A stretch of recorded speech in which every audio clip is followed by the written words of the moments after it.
want is right here. We gon' give them what they came for. We gon' take it up from last year.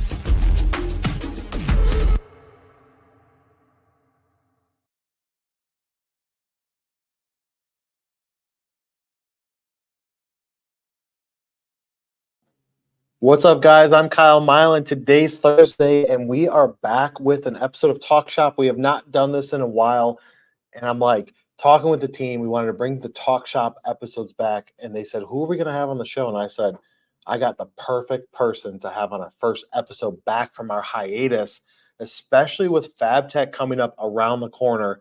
I said, we got to bring in Doug Trout because he is known as, I don't know, the FABTECH god, the person that has all the keys to the castle, the knower of all things related to FABTECH. He's here to make money for all the exhibitors, right, Doug? Yeah, no pressure. Yeah.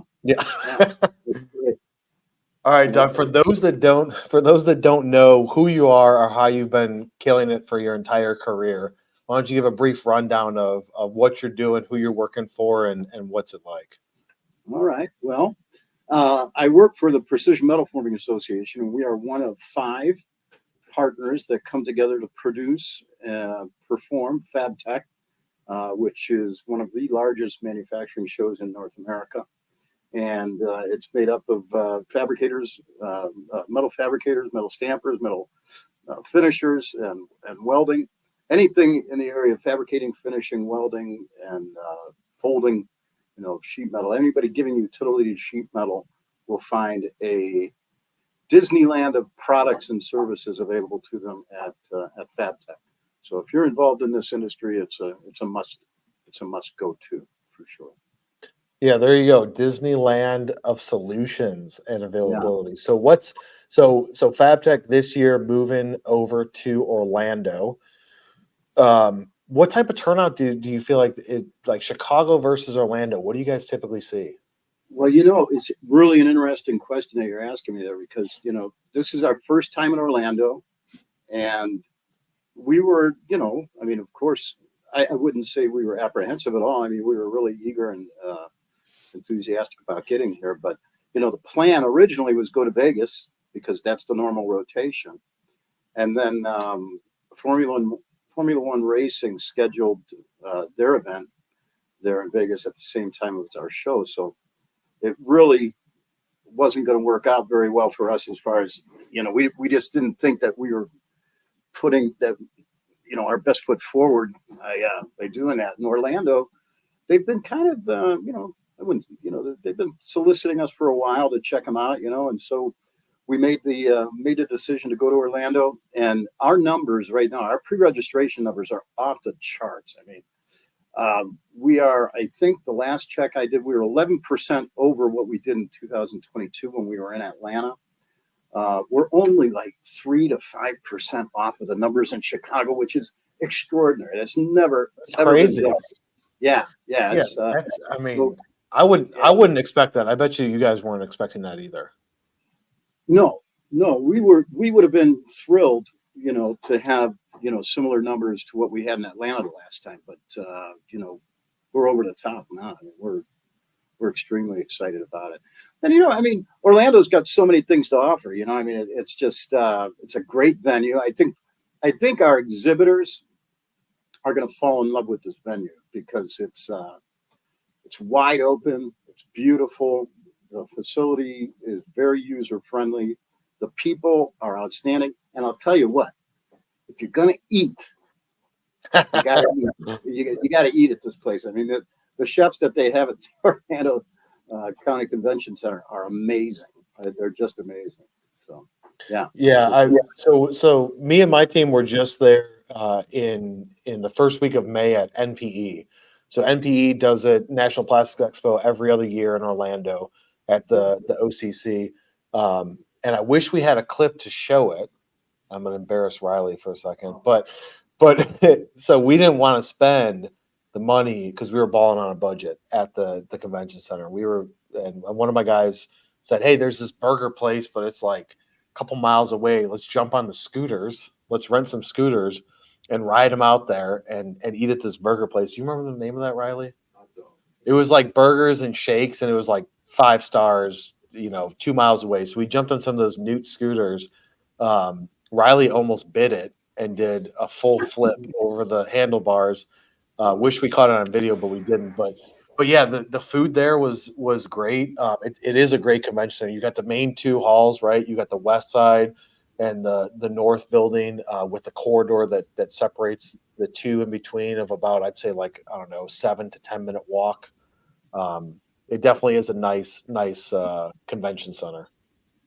Speaking of the National Plastic Show, I mean, NPE, they've been just crushing it. They have been crushing it in Orlando. Yeah. Gary Anderson, who's the guy that runs the Plastics Association over there, I spoke with him shortly after we made the decision to go to Orlando because, we got a little pushback from some people because they're asking, why are we going to Orlando? There's no manufacturing in Orlando, which is untrue. Which is untrue. There's quite a bit of manufacturing in Florida. It's a little bit, probably a best kept secret there. We're working with an organization down there, Florida Makes, I think, and they're a fantastic group of folks, and they're promoting the show big time down there too. But Gary was telling me, a lot of our MRO people, kind of pushed back on us because they, and we lost some of those people at the beginning, but now they had a 600 exhibitor waiting list to get in to that show. That's crazy. Yeah. That's crazy. And they've signed a contract with the OCCC now through 2033. So for anybody who thinks that, and his comment to me was, Doug, the center of our universe, for the plastics industry is the same center of your universe in the metal forming industry. And that's Chicago. That's that 800-mile radius surrounding Chicago. And so, we got a little bit of pushback from some people that were concerned about that. But man, we've never looked back. We've been just crushing it. So, I'll make a prediction. Because I made this prediction before. But I personally believe that Orlando could be, in the not too distant future, our most favored venue as far as what our exhibitors find to be the most exciting venue to attend. And the attendees as well, because there's so much to do, so much to see, and there's a lot of opportunity outside the show. The show is, of course, the pinnacle of your experience, but there's a lot to do and see there, and it's people feel secure there, so that's an important thing. Yeah, I definitely. I've been going to NPE at the OCC since 2010 or 2012. That was your first year there, I think. Yeah, it was great, right? I mean, compared to McCormick Place, I'm born and raised in Chicago. Moved to Texas six and a half years ago. Love going to McCormick Place, but there's just something about just even the congestion around the Orlando Convention Center versus McCormick Place, being able to get a house, Airbnb, instead of just relying on hotels, and more things to do, and easier to travel, places that are close but still far enough away to where it's not super congested in Orlando versus in Chicago. You're pretty much on lockdown in the city, which love the city, born and raised there. But I would agree that Orange County Convention Center gives McCormick Place a definite run for the money, and especially October, why not go down to Florida? Especially if you're in the Midwest, go down to Florida, get a little bit of sun. Yeah, absolutely. All right, so first question, what key trends or technologies are you most excited about that are going to be happening at FABTECH this year? Well, automation has really taken over the industry, right? I mean, everybody is interested in more automation and finding faster, simpler, more efficient solutions to, to their operations. And so our automation pavilion, our robotics and automation pavilion has grown by leaps and bounds. And, that's really a big part. That's going to be that's definitely a growing sector in our show. But, there's,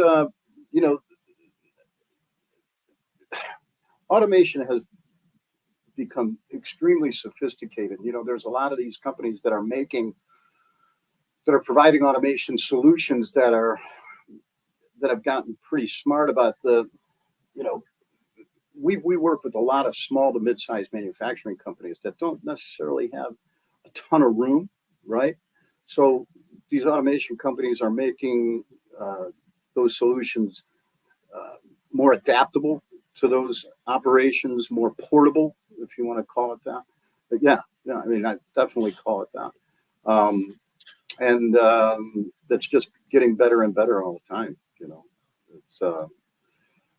It's that's really the big focus, I think. Especially with go ahead. Skills gap being what it is, automation is a necessary thing. It gives that younger generation some cool stuff to learn, technology to learn and play with, right? Get them excited about tech. There's some genius stuff out there, man. There's some genius stuff that just blows your mind. Yeah, I remember seeing it at FABTECH. What was it? Last year? Was it last year? Yeah, FABTECH last year at McCormick Place. The automation stuff that they had there. I hadn't been to it in a while, and I was kind of shocked at the advancements that have happened and the people that were attending at the show. So that's definitely cool. Is there any behind the scenes insights into FABTECH 2024 versus 2023 differences in the show, or is it going to be similar setup in Orlando versus Chicago? Well, whenever we go to a different venue, we have to make some adjustments on where we're going to be placing each of the pavilions. I mean, sometimes, for example, in Chicago, the pavilions are set up so that tube and pipe, metal form, which is the metal stamping tool and die, press automation and related products, which is the area that I manage there primarily. And then the finishing area, we're all located in the Lakeside building. And when we go to Vegas, that will be different. I don't know what the setup will be in Vegas when we return there in 26, because there's been changes made out there. So I'm not 100% sure of how that will work. But when we're in Orlando this year, over in the West building, you're going to find the automation pavilion. You're going to find welding and finishing. They'll be over there together. Over in the North-South building, you'll find the fabricating and forming area of the show. Metal form will be placed right next to that. And then next to metal form will be tube and pipe. So that's really the only differences. I mean, of course, we're hoping that people walk the entire show, see everything that's out there. Like I said, I mean, it's if you're a shop that's looking to upgrade your operations, streamline your operations, you got some money to spend, or you're looking to invest in the future, this is absolutely, I mean, if I dare say, I think it'd be foolish not to be there, because it's everything and anything that you're going to be looking for to do that. And you're going to be able to find people that can help you as well. I mean, the networking opportunities there are tremendous. So, a lot gets done at the hotel bar at the end of the day, right? So some of the best deals are made right there. And, you get a lot of opportunity to talk with a lot of very interesting, innovative people. It's outstanding opportunity. Yeah. So for those people that don't understand, I guess the massive size of FABTECH, because I feel like people think, biggest trade show, IMTS, right? And I'm going to IMTS next week, and everybody goes to that's the biggest, right? And I always look at IMTS. If you're in metal cutting, machining, CNC type stuff, IMTS is where it's at. Metal forming, automation, welding, stuff like that. That's where FABTECH comes into play. But if we were to just high level, I know that the show hasn't come yet and isn't done, but just the facts of exhibitors, attendees, and square footage at FABTECH. What are the stats? we'll have roughly somewhere close to between 1,500 and 1,600 exhibitors, somewhere in that area. We should have close to 40,000 attendees. We'll have 40,000 people in the building, somewhere around there. Somewhere in the area of, total square footage. Oh, I'm struggling with that one. I have to go back Isn't to it my like stats. close, like 1.2 million ish? No, not quite that. No. But Okay. but it's a lot. There's a lot of. Yeah. Believe me, bring a nice, good pair of shoes. There's a lot there. There's a lot of exhibitors. And it's broken up in such a manner that we try to make it as user friendly for the attendee as possible, so that we have different pavilions that are focused on particular technologies. So if you don't have a lot of time to spend at the show and you're focused on one particular thing, you can find that relatively easily. That's our management team's, philosophy is, let's make this easy for people to get here, find what they're looking for, and have a great experience. So. Yeah. When I was at MPE in May, we ran into numerous people that we knew that were just there for a day. They'd hit the South Hall in the morning, the West Hall in the afternoon, or vice versa, and then they flew in, flew out, and only went to the show for a day because they're on a mission to see specific things. You can do it. Whereas I feel like McCormick Place, you're spending half that time walking because there's different halls and different setups.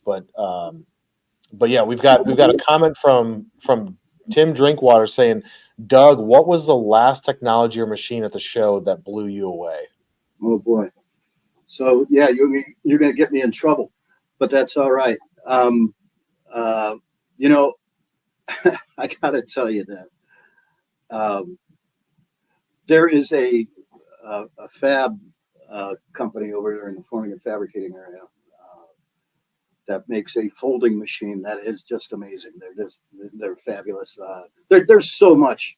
I don't want to call out anybody by name, but believe me when I tell you that that would be like asking me what my favorite color is. There's way too many of them to choose from. You got to get there and experience it yourself. I mean, there's some amazing technology there, and some of the solutions that people are coming up with are just, that's the thing. I wake up in the morning and I come to work and I tell myself, I'm probably one of the most fortunate people in the world to get to rub shoulders with some of the most genius people. I mean, people that came from, started their business out of the back of a station wagon, taking small tools around the shops and then just building from there. And just some of the stuff that I've seen over the years here being at PMA, some of the people that I've gotten to know, guys like Bill Adler, who's the president and owner of Stripmatic Corporation.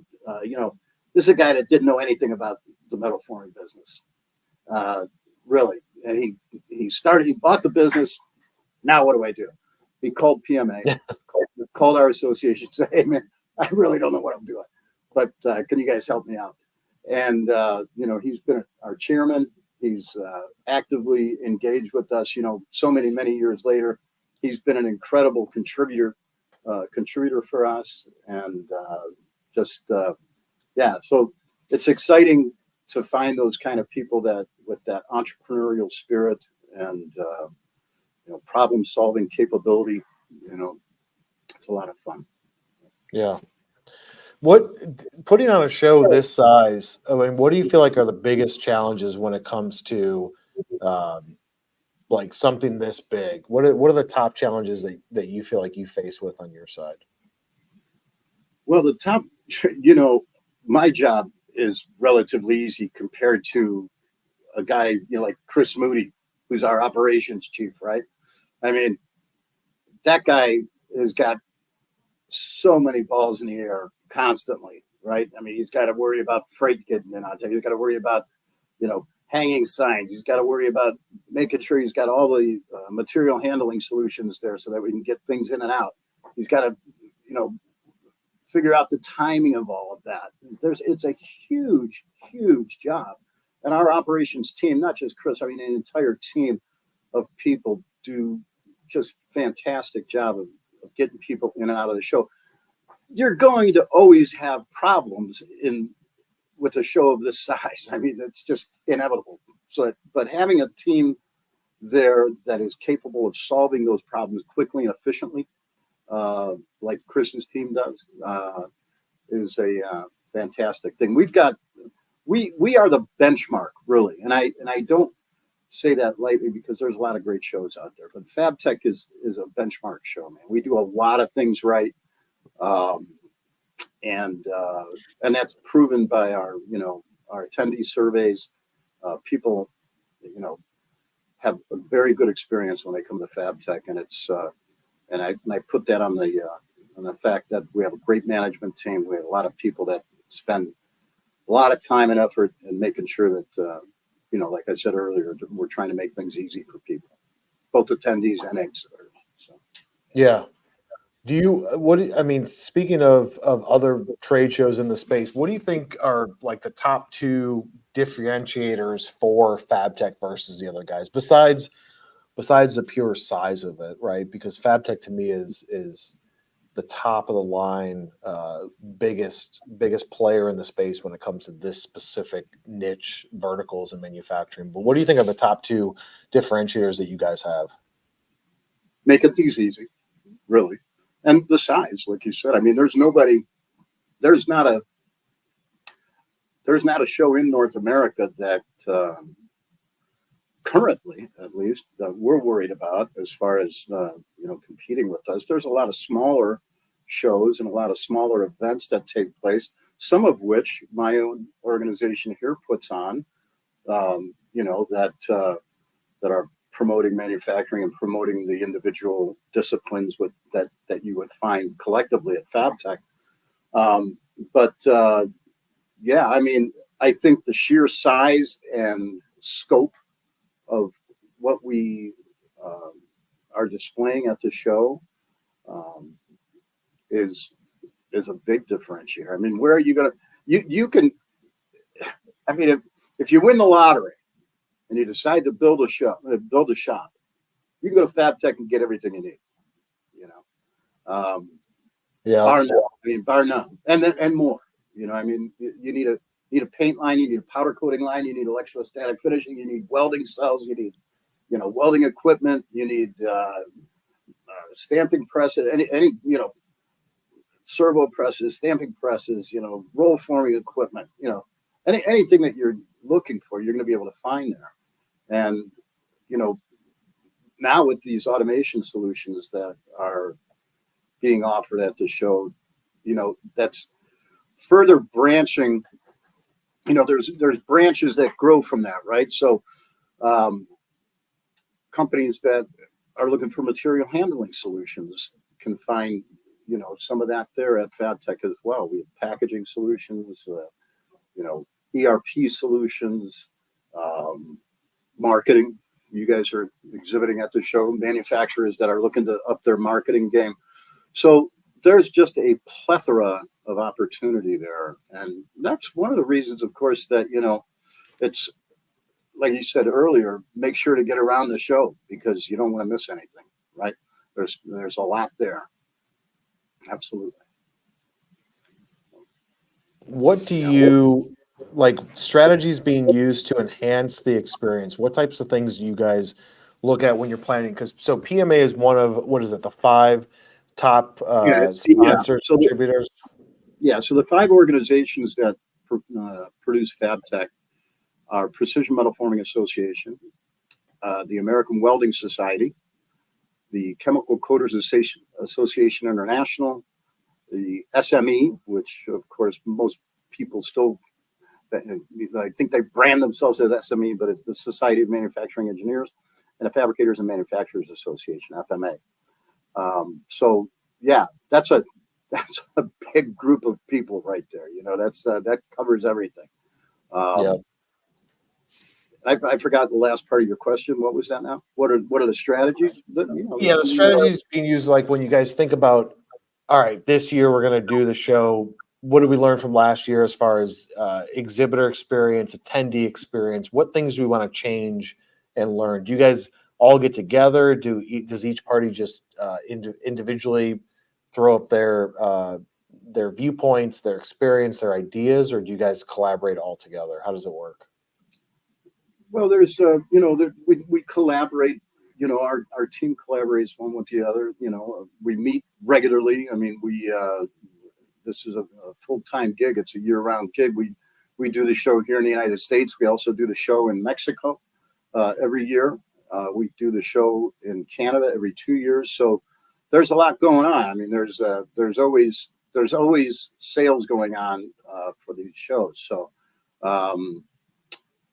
and the strategy really, I mean, this is, the technology changed, the technology evolves. But really, when it comes to exhibiting, I'm pretty much a tried and true guy. I believe that certain things work, certain things don't, and refining those things and practicing those things before you get to the show, I think are really important. I think that's probably the biggest area of neglect that exhibitors have, is that they don't practice their display before they get to a show. They don't have, like your salespeople. You're always asking your salespeople, what's the elevator pitch? Or what are you saying to these people when you're on the phone? What are you saying to these people when you're going to visit them? What are some of the key points that we want to talk about our products and our services, right? You really ought to be doing that before you get to a show. A lot of people just throw, sadly, it's not a lemonade stand. You just don't put up a booth and then expect people to show up, right? So there's a lot of work on the front end. You want to make sure that your customers know you want to be there. Your prospective customers, make sure that your world headquarters for that 3 or 4 day span is right at that show. So you want to make sure everybody knows about it, and you want to be prepared. You want to have, demonstrability is always the thing that works. So if you don't have a story to tell, if you don't have something to demonstrate, find something. I mean, I don't care what it is. I mean, find something to tell a story about. I like to tell this story because I think it's illustrative about just talk. I went to a show. It was just a small show here in Cleveland about maybe 10 years ago, and as I'm walking in, I don't like to have any of those show organizers think that I'm coming to hunt at their show. And of course, if there's an opportunity to talk to somebody about them exhibiting a FABTECH, I'm going to talk to them about it. But I don't go there to solicit and take up their time. They've paid their way to exhibit, and we have to give them the opportunity to do that. We don't like when people come and suitcase our show either. But as I'm walking through, this fella, he starts calling me over. He says, "Hey man, come on over here. I want to show you something." And I tried to tell him. I said, "Hey man, I'm not a manufacturer. I work for a trade association. I'm not buying any equipment." He didn't listen to a thing I said. He just kind of, lured me in, and he started doing a demonstration. He had a barrel of water. He had 2 barrels, right? He had a barrel of water that was filthy. It was filled with wood chips and metal chips and all sorts of stuff. And he stuck a hose in there, and he stuck another hose in the other barrel that was empty. And he turned on a machine. He started telling me about all these wonderful things about his machine. He could have cared less about me, because what he knew was, as he started demonstrating this machine, other people were going to come around and look at it, right? So he could have cared less if I was, a monkey with an organ walking by. He was going to start to demonstrate this machine to somebody, and sure enough, before I knew it, I'm surrounded by 5, 6 people. That introverted guy that was walking by, who would probably never have come into the booth, he was standing behind me looking over my shoulder, and suddenly, that 5 or 6 people grew to 10 people. I kind of backed up myself out of the crowd and just watched with fascination. This guy, it was a genius move. And he did that over and over again at that show. And his booth was Yeah. constantly busy, and he was constantly having conversations. And he was, he was animated. He was, but the key there was demonstrability. And I try to tell people that all the time is that, if you have a part, it's great to lay some parts out on your table, right? If you're a small guy and you're doing some exhibiting there and you got some parts that you're proud of and that you made, that's great. People are going to come by, they're going to see those parts. They don't know nothing about them. They don't know how you came about that. Grab that part, stand in your booth, take it apart. Don't say anything. Just start taking it apart. Demonstrate something. People are going to they're going to slow down. They're going to look. And you're going to say, hey, you know how I made this part? This is how this part developed. This is how it evolved. These are some of the things that we had to do to it. So if you're a guy that, is offering manufacturing solutions, you're starting to tell a story, My kids asked me a long time ago, we were at a restaurant, I said, Dad, what do you do? And it's kind of hard to explain what a trade association does in a very small amount of time. But there was a salt shaker on the table and, with the metal top on it. And I grabbed it and I started unscrewing it, and my little boy got a little mischief in him. He said, oh, he thought I was playing a trick on the next people that were going to come in and dump their salt over. Yeah. No, that's not what we're doing. I took the top of the salt shaker off. I said, you see this little metal part here, the perforations here that allow the salt to go through, and the tap, that allows you to screw that onto that glass salt shaker. I said, do you know how much thought and engineering went behind this? The amount of time and effort and genius that went behind. I mean, they're spitting these things out now at thousands and thousands of these things daily. But when this was first made, it took an incredible amount of thought and effort to develop that, and the tooling and everything else that goes along with it. So, to me, telling a story, and my kids were fascinated. My kids were, I was looking around the table and they're all looking at that salt shaker. So, and it kind of told me, this is what you have to do when you exhibit. You have to tell a story, and you have to have something demonstrable. I was at the Cleveland Suppliers Night recently, and my good friend Pat Ontrop, I don't know if he's watching here, but Pat's with a company called PAX Products. And I walked past his booth, and he said, "Hey, Doug, let me show you a card trick." I said, "Come on." He goes, No, come on, here, pick a card. And I don't remember how he did the card trick, but I saw him doing that all night long. And he was having conversations because he broke the ice with people by having, something that's demonstrable. I mean, it didn't have anything to do with his products, but it was something where he could break the ice and start a conversation. And that's a really important thing to do.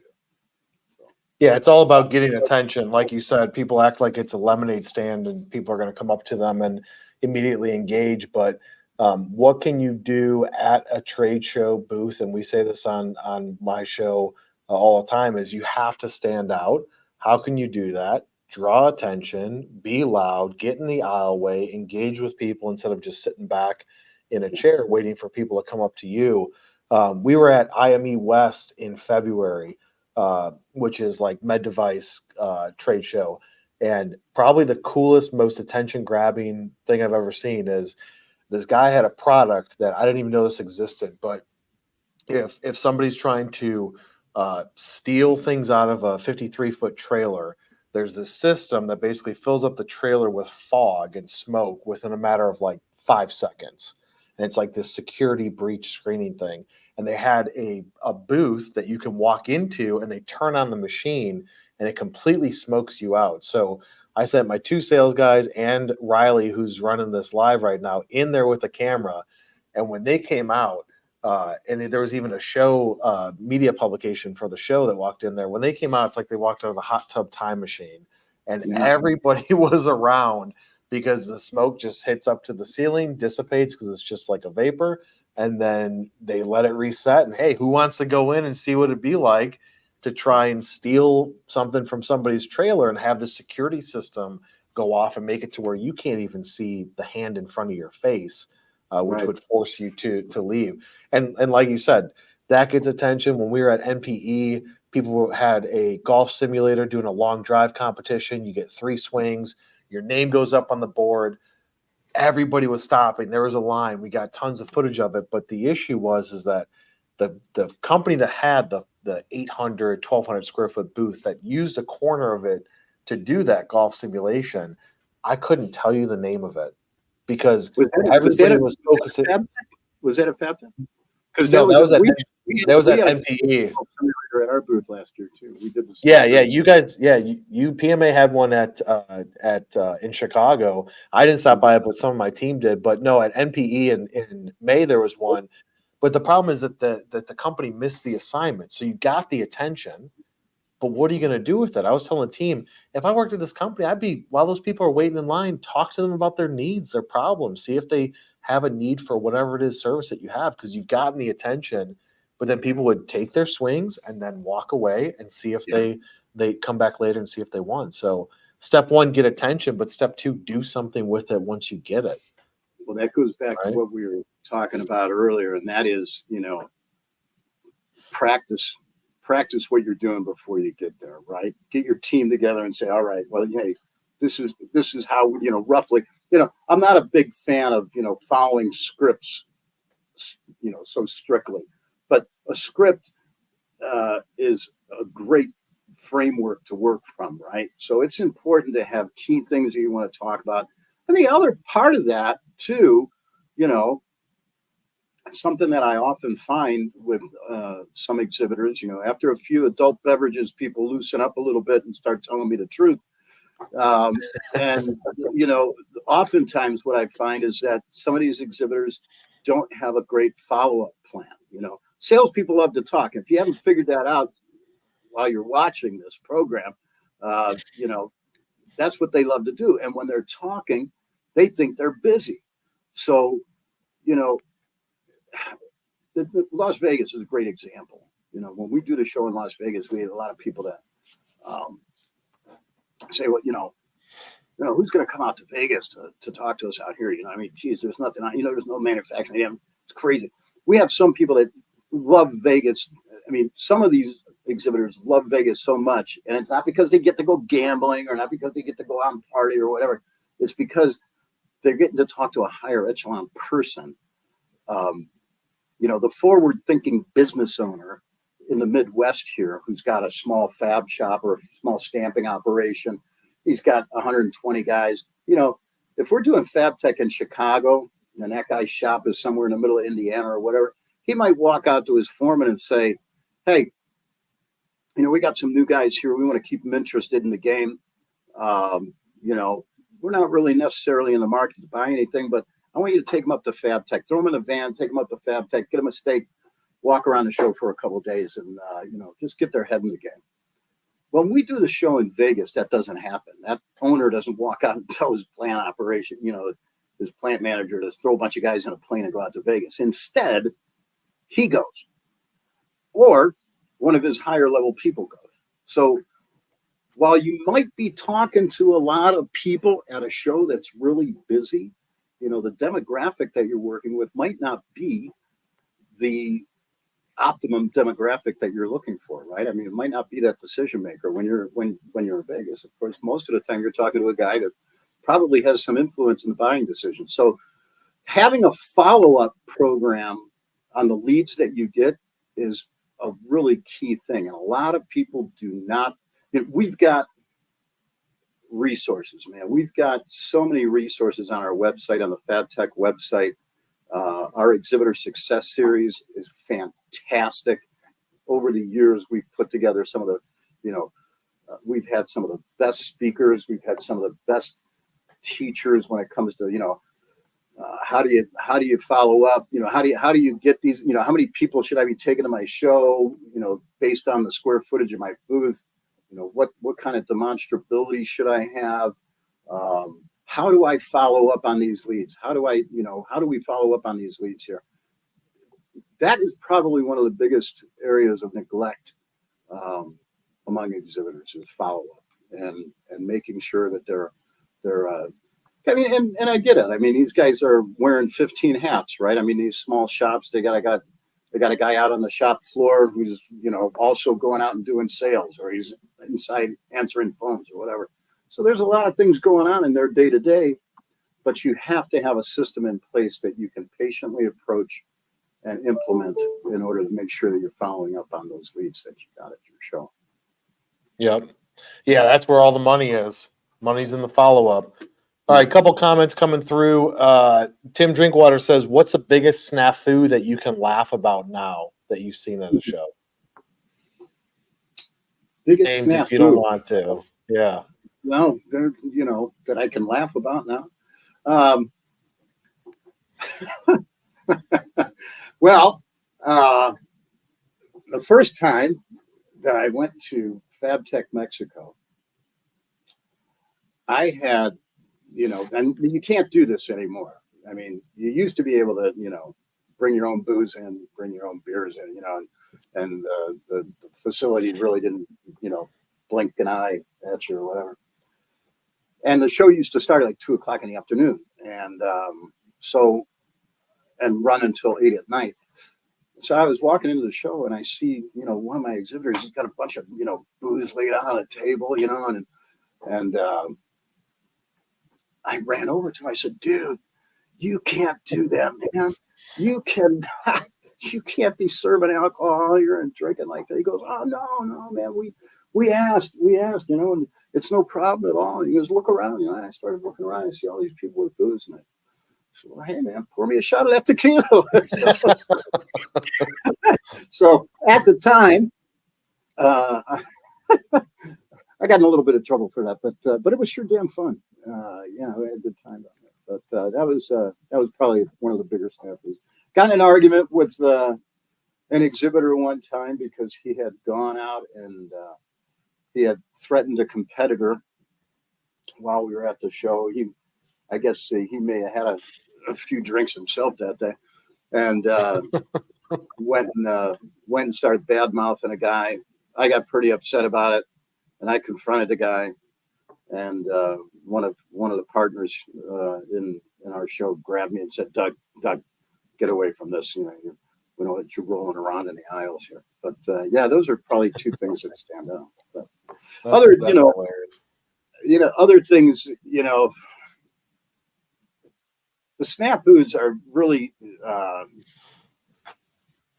it's funny. I mean, every time about this time of the year, and the show's next month, I'll start getting phone calls from people that say, well, hey, Doug, I forgot to do this. I forgot to do that. I forgot to, so you got a show to do in a month and you don't have all your shit together.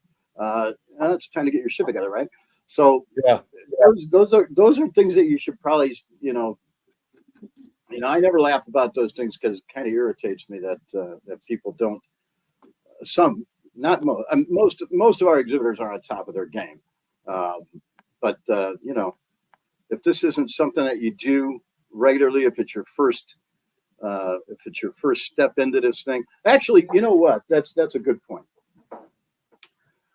We were talking about strategies that exhibitors have, and our exhibitor success series that's on our website. I wish I could get some of our old salty dogs, that guys that have been doing this show forever. I mean, that's the thing I always hear from some people, if I try to offer any kind of degree of guidance or not necessarily criticism, but, suggest something that they might want to do. Well, I've been doing this for, I've been doing this for, 1,000 years, and we've been doing this show. I know how to do all that stuff. And then they complain about the results afterward. And, it's that old saying, right? You can't teach an old dog any new tricks. But I would encourage people, even if you're not exhibiting at our show and you're watching this and you exhibit at another show or you're involved in a different industry, go to our website and watch our exhibitor success series. It's fantastic. It's universally available. It's available for anybody that's doing trade shows or exhibiting anywhere. It's fantastic information. It's work, it's work. There's preparation, there's follow-up, there's a lot of things involved here. This is the biggest amount of money that most of our exhibitors spend on marketing themselves every year. Every year, Yeah. this is the pinnacle event, the pinnacle marketing opportunity that they have. And sometimes, I got to shake my head and wonder why they're not spending more time at refining those efforts. So that would be, and we do our damnedest, man. I mean, we really do. We search the world over for success stories and success strategies that we can spread around. So. Absolutely. One more question from Alexis Papagiannis coming out of Canada. Do either of you have any tips for attending trade shows for networking purposes? Why don't you go first with that, Doug? Well, I mean, sure. I mean, I'm big on network. I mean, I think networking is a relatively simple operation. One thing you don't want to do at a trade show, and I'll tell you, if you do it at our show, we'll ask you to leave. If you're not exhibiting and you're there soliciting people, we're going to tell you to get out, right? You didn't pay your way, And if you're an exhibitor at FABTECH and somebody comes and solicits in your booth and starts trying to take precious time away from your opportunity that you paid for, you can kick them out. And if they don't leave, call me and I'll kick them out. So, we don't like anybody suitcasing our show. That's a big no-no. That's something that we really frown upon. And I think exhibitors also frown upon that. So if you're there to network, don't solicit. Be professional. If you are there and you are looking to, have some great conversations like that, that's certainly something that we expect, and certainly something that we're not necessarily discouraging. It's just the way that you do it. If you're going to have those conversations, do it in a professional way, and remember that these people came to sell their products. They paid their way to do it, and it's not fair to them that you get that you're coming in here and riding for free. So that's one thing I would do. I would say the other tip: hit the hotel bar. I mean, Yep. A lot of great networking opportunities after the show at the end of the day. And even if you're not a drinker, just, hang out. I mean, a lot of people there and hanging out, introduce yourself, It's, there is no magic pill to networking, right? I mean, you want to network, stick out your hand. Say, hey, man, my name is Doug. How are you? What do you do? Where are you from? What are you guys doing here? What are you looking for? Kind of thing. There's no magic pill in that. I mean, it's just, it always kind of, our organization, I work for a fantastic organization, man. PMA is just a fantastic organization. When we put on local events and when we put on our district events and things like that, I'm always excited to see our people, years ago, our people used to stand at one table and everybody else was out there doing their thing. And our people were kind of afraid to go out and say hello to anybody and network with them. That isn't, we've got incredible leadership with David Klotz and Mike Bowen. I mean, they want us to be out there, kissing babies and shaking hands. And that's what you got to do. You got to get off your seat. Don't be afraid. Just get out there. People, you got to remember, people are just probably maybe as apprehensive as you are, but stick out your hand. Yeah. I think, my advice on that, because I've been to so many trade shows, and what we always do is when it comes to not suitcasing is we're at the trade show typically because we have customers there and we're there for a reason, right? To either shoot video content or do something with our clients. But then we're just there to absorb latest technology, the information in the industry, and we walk the show, ask people questions about their product, their technology, and when they ask us, "Oh, what is it that you guys do?" we are just super nonchalant, We do marketing for industrial companies. But back to what it is that you do, and then we ask questions, and then a handful of people say, "Wait a minute, you guys do marketing. I need marketing. You guys do sales stuff. I need sales help." And they start the conversation, and we're very cognizant of the fact, like, if there's people like you're here to sell to these people walking by, but half the time people will be like, "No, don't worry about it. Come here. Let's talk real quick about this. Give me your information. Let's talk Yeah. later, etc." Yeah. And then we're usually there with video cameras saying, we're filming this stuff. Can we promote you in our video that we're doing, showing some of your footage, etc." And they're like, "Yeah, I would love it." But agree 100%. And following up, Alexis had a question. Would it be any different for a company that's selling a service rather than a product? Does it still kind of suitcasing? I think that as long as you go into it generally interested in learning technology or what these companies have to offer and making the conversation about them, they're going to ask you, look down at your tag and say, "What is it that you do at this company?" And if you just say like, "Oh, I'm a CNC machine shop. We do turning and milling," and then if from there they keep the conversation going, then by all means do it. But being cognizant of the fact that the people that are walking down the aisle is, for the most part, their demographic. So don't stand in the way of letting them sell. Everybody's suitcases. I suitcase. So I'll admit, but I do it in a way that doesn't offend and doesn't take the time away from what they're trying to do. Somebody just asked a question. I saw a question come up. Does it matter if it's a product or a service? No. What matters is your professionalism in your approach. I go to Germany. I go to Euroblack, which is a big show. It's very comparable to FABTECH here in the United States. And, I'm there looking for new exhibitors, right? When I go there, I walk in, I put my card down. I say to the fellow that I want to talk to, "Listen, I don't want to take any of your time. Here's my card. If you want to talk about coming to FABTECH and exhibiting with me next year, let me know. I'll be happy to help you out." I start walking away. If that guy says, "Come on back," that's an invitation for me to come on back and talk to him. If he doesn't, I try to follow up with him when I get back home, right? Yep. That's the best way to do it. Yeah. That's the best way to do it. If they're leading the conversation, then it's all right. And then even still being cognizant of the time. All right, so we're gonna go through 4 rapid fire fun questions for you, Doug, so everybody can learn why you're awesome. So whiskey, vodka, tequila. You could only drink one for the rest of your life. Tequila. What would you keep? Tequila. Tequila. Yeah. Any specific type of tequila that you love? I like Corralejo. It's very good. I like the Don Julio 1942. Okay.